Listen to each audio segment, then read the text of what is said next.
என்னடா பண்ணுறது இந்த மாதிரி கூலிப்பு போட்டு உங்கள் பேச்சை கேட்டு அன்ஸ் எல்லாம் போட்டுன்னு சொல்லிட்டு உங்கள் ஃப்ரெண்ட்ஸ்கிட்ட புலம்பிட்டு இருக்கீங்களா? இதுக்கு ஏதாவது பிரச்சனைக்கு வந்து அற்புதமாக தீர்வு இருக்கா? செலவே இல்லாமல் இருக்கா?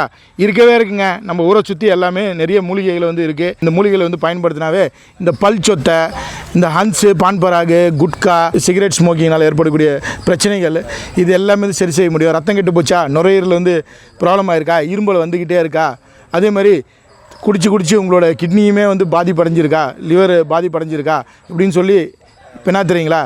தயவுசெய்து அதெல்லாம் விடுங்க. நாய் உருவி இதிலே வந்து 2 வகையான நாய் உருவி உண்டு. நார்மலாக இருக்கக்கூடிய நாய் உருவி வந்து இந்த காய்கள் வந்து பார்த்திங்கன்னா பச்சை நிறமாக இருக்கும். செந்நாய் உருவின்னு சொல்லுவாங்க. அதுவும் பார்த்திங்கன்னா இந்த காய்களை வந்து பார்த்திங்கன்னா இந்த முனையில் வந்து பார்த்திங்கன்னா ஒரு மாதிரி பிங்கிஷ் ரெட் கலரில் வந்து இருக்கும். இந்த மாதிரி இருந்துச்சுன்னா செந்நாய் உருவின்னு சொல்லுவாங்க.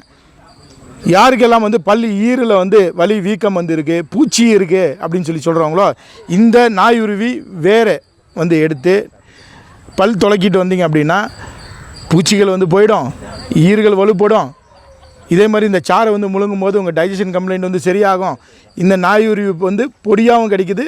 நீங்கள் அதே போல் ராவாக கிடச்சிச்சின்னா சாராகவும் நீங்கள் வந்து எடுத்துக்கலாம்.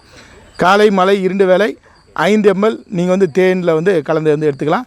இல்லை பொடியாக வந்து எடுக்கும்போது தேனில் வந்து கலந்து நீங்கள் வந்து எடுத்துக்கும் போது ரத்தம் சுத்தமாகும், பூச்சிகள் வந்து போகும், பற்கள் வந்து வலுப்பெறும்.